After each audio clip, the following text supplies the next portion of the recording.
Residents of the Puget Sound region are keenly aware of the outsized role the University of Washington plays in our cultural landscape. As the region's preeminent academic institution, the university's programs drive advances in science, technology, medicine, and the arts. The university was the catalyst for the growth of the University District neighborhood, and with it, the existence of numerous other institutions, cultural and religious. Among these is Seattle's University Lutheran Church. And this is the story of University Lutheran, told through its building projects in the context of the neighborhood it shares with the University of Washington.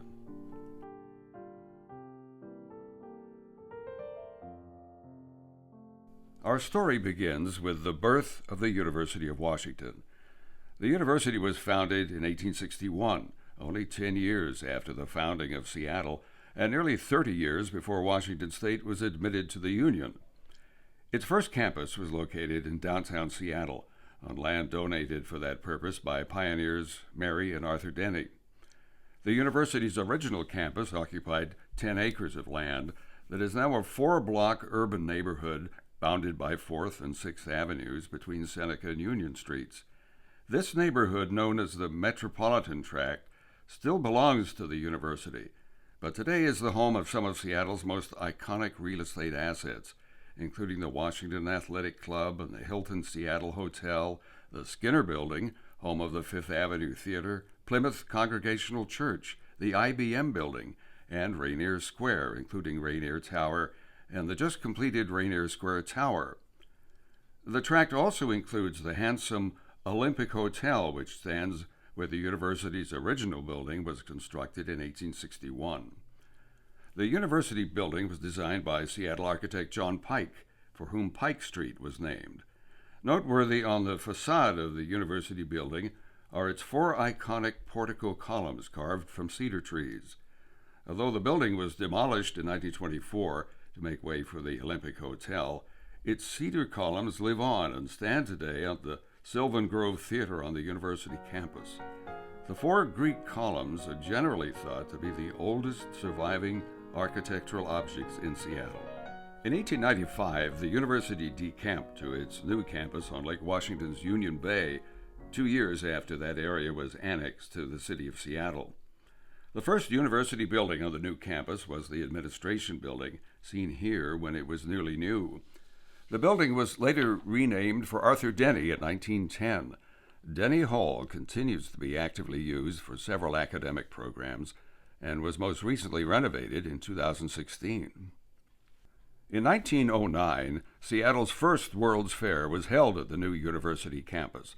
The purpose was to publicize the development of the Pacific Northwest. The Alaska Yukon Pacific Exposition, or AYP for short, ran for nearly 5 months, at a time when the university's campus otherwise featured only 3 buildings and very little landscaping.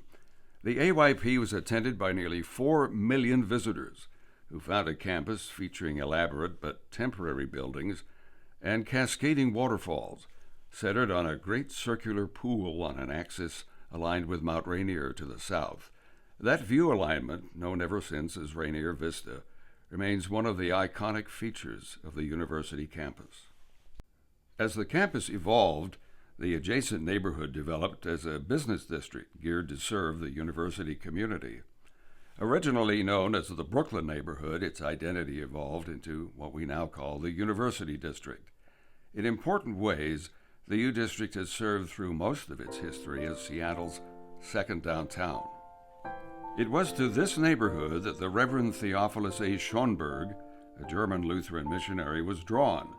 Pastor Schoenberg saw a mission field in the university community, the students, staff, faculty, and their families. He discerned the need for an English language Lutheran ministry at a time when most Lutheran worship was still conducted in the native tongues of first-generation German and Scandinavian immigrants. He led the first worship service of the University English Lutheran Church on October 16, 1916, in a rented room just west of the university campus at 6th Avenue Northeast and 42nd Street. That building, known as Mays Hall, would today be beneath the Interstate 5 freeway as indicated on the left side of this neighborhood map. Visible on the right side is the university campus, with Denny Hall and the AYP Fairgrounds noted. Little is known of Mays Hall today. Only this simple sketch survives. The new congregation gathered there for its first formative 3 months in late 1916. In January of 1917, Pastor Schonberg's little church gathered for worship in a different location, a rented church building at 4550 11th Avenue Northeast, marked here in the upper part of our map. The building belonged to a Seventh-day Adventist group, but University Lutheran was able to rent the building for its own use. As seen in this drawing, the church building was a wood-frame structure about the size of a house, with wood siding and cedar shingles and Gothic windows on all sides. In later years, it became a boarding house, as seen here, still with those pointed arch windows. Later still, it's visible in this aerial photo indicated by a white circle, the church building painted dark blue and surrounded by parking lots, a block west of what was the Meany Hotel Tower. The old church building actually survived until 2018, when it was demolished to make way for a new 6-story apartment building. 5 weeks after that first worship service in their rented building, University Lutheran conducted its first adult baptism there. 3 weeks after that, the congregation was formally organized and also conducted its first infant baptism. 1 week later, they served their first communion and celebrated their first confirmation ceremony. And 7 days after that, the United States entered the Great War, the war to end all wars.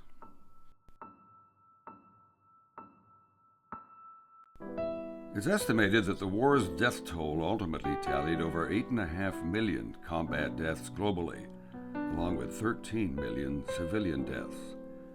The Great War had been raging elsewhere since 1914, engulfing many of the nations of the world, and anxiety over the prospect of the United States being drawn into the conflict had been running high for several years. The armistice ending the war was signed on November 11, 1918. By then, however, the 1918 flu pandemic had been raging for 9 months and continued to terrorize the globe for over 2 years. A third of the global population was infected in 4 successive waves. Estimates of the worldwide death toll range as high as 100 million people, making it one of the deadliest pandemics in human history. It didn't abate until the summer of 1920. It was in this context of global and national turmoil, fear, and heartache that the University Lutheran congregation, as new as they were and as uncertain as the world must have looked to them in those moments, did something astonishing. They bought their building. On August 10, 1919, they purchased their building from the Seventh-day Adventists and made it their own. Even more remarkable is the fact that on that same August day, in the depths of a devastating global pandemic, they also purchased 2 vacant building lots at the corner of 50th Street and 16th Avenue Northeast, the current location of University Lutheran Church, seen here on our map in the top right corner. For 4 more years, the people of University Lutheran gathered in their little church building on 11th Avenue, but big changes were ahead. In November of 1923, they purchased the house adjacent to the 2 vacant building lots they already owned. The house was to serve as the parsonage, the home of their pastor. 6 weeks later, on January 6, 1924, they gathered there for Epiphany Sunday worship. It was the first worship service on the land that still serves as the home of University Lutheran Church. How remarkable, then, that this little congregation, small enough to fit into the parlor of their pastor's house, immediately proceeded to lay plans for an ambitious new church building and elected to engage one of the region's most celebrated architects to design it. Carl Gould was born into a wealthy New York City family. After attending Phillips Exeter and graduating from Harvard, he went on to spend 5 years in Paris, studying architecture at the world-renowned École des Beaux-Arts. Returning to New York, he apprenticed with the city's most honored architectural firm, McKim, Mead & White. Then in 1908, at the age of 35, Carl Gould pulled up stakes and moved to Seattle. Working independently at first and also lecturing at the University of Washington, Gould swiftly became a notable figure in local arts and cultural circles.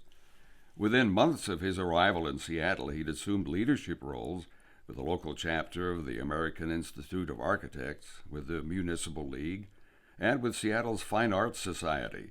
He went on to become president of the Fine Arts Society, the organization that later evolved into the Seattle Art Museum.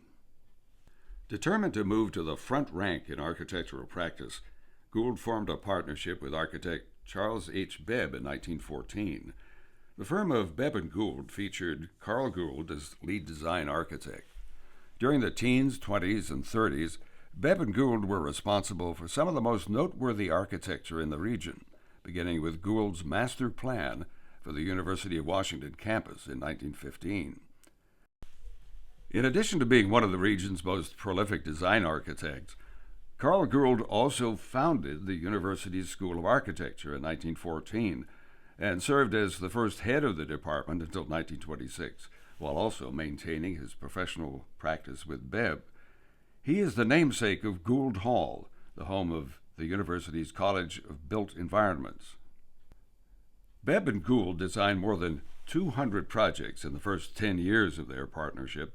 They designed Seattle's Times Square building, completed in 1916, to serve as the home to the Seattle Times editorial offices.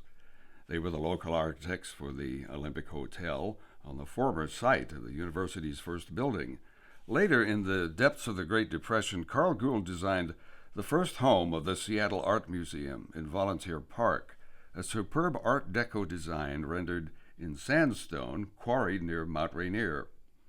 Another splendid Art Deco design was the U.S. Marine Hospital, later the Pacific Medical Center, which rises prominently above the north brow of Beacon Hill. In 1923, Gould began his design for the university's Suzzallo Library, a building that has stood ever since as an icon of the University of Washington. The library's graduate reading room, 240 feet long and 65 feet high, is widely regarded as one of the most beautiful rooms ever constructed in our region.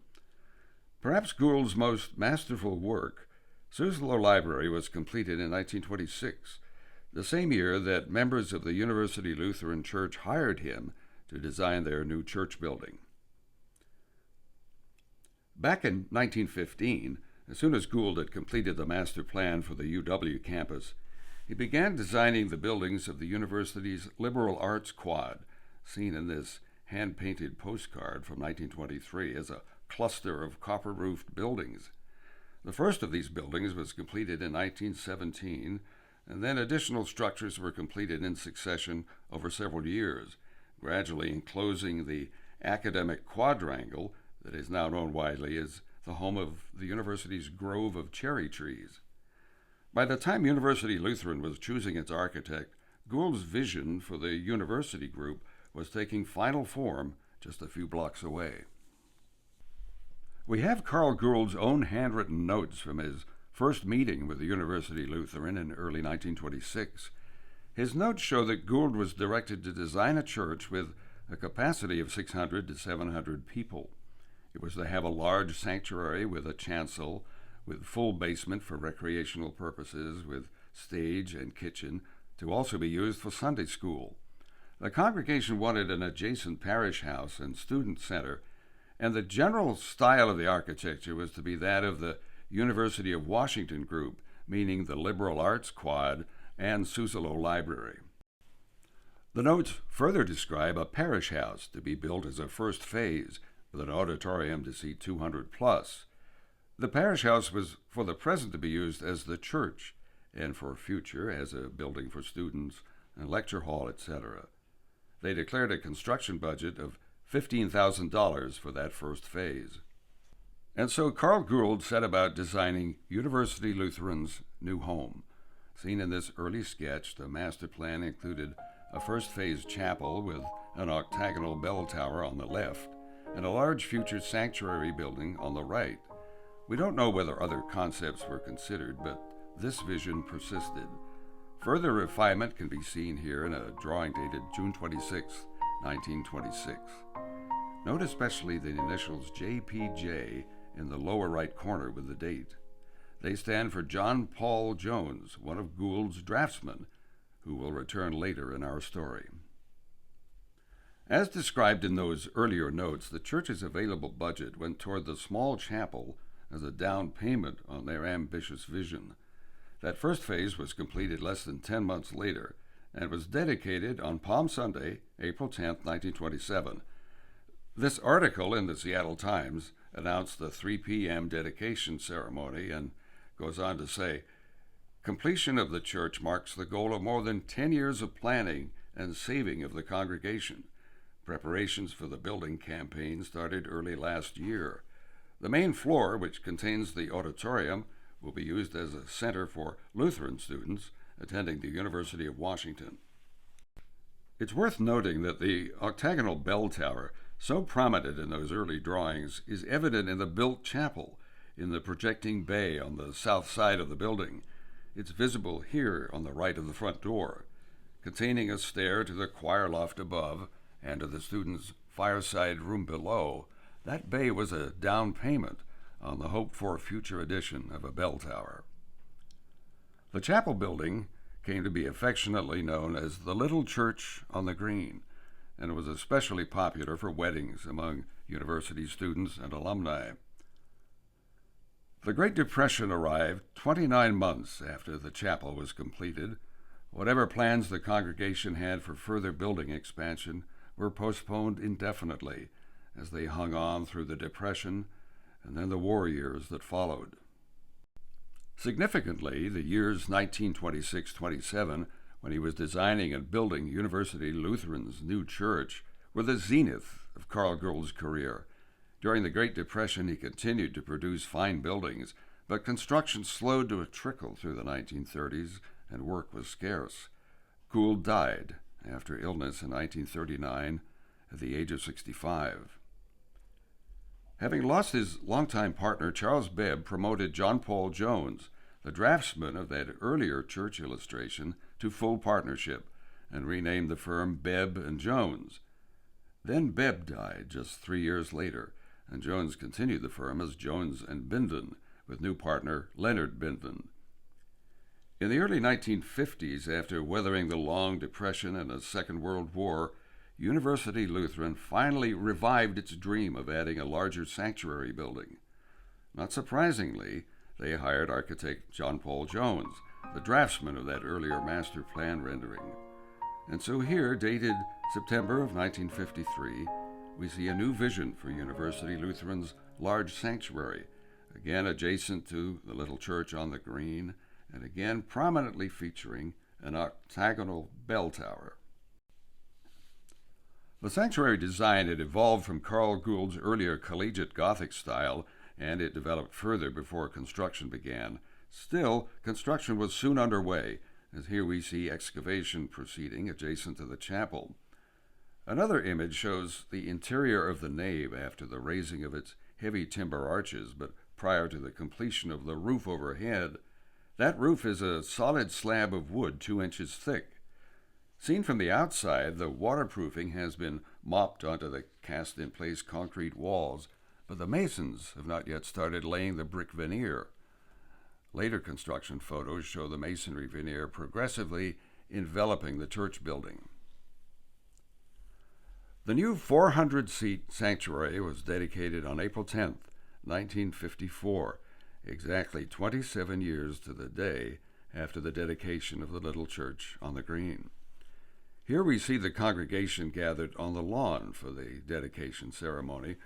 Some of them had undoubtedly been present for that chapel dedication ceremony in 1927, and we know that a few of University Lutheran's current members would have been there that day in 1954 and can perhaps pick themselves out of the crowd in these photos. And so Carl Gould's vision of a sanctuary with adjacent parish hall was realized at last, although the bell tower intended to punctuate the ensemble was still absent. For 11 years, from 1954 to 1965, this was the welcoming presence of University Lutheran Church on 50th Street. Then in 1965, ground was broken for the church's new education wing, which was dedicated as part of the congregation's 50th anniversary celebration on April 8, 1967. The construction of the education wing resulted in the demolition of the little church on the green. It was 38 years old. 54 years have now passed since the education wing was added. In those decades, the congregation has employed its building to advance its ministry in ways that could not have been foreseen when the building was first conceived. Sunday school classrooms have been transformed into day centers and workshops and art studios, specialized facilities in service to the hungry and homeless.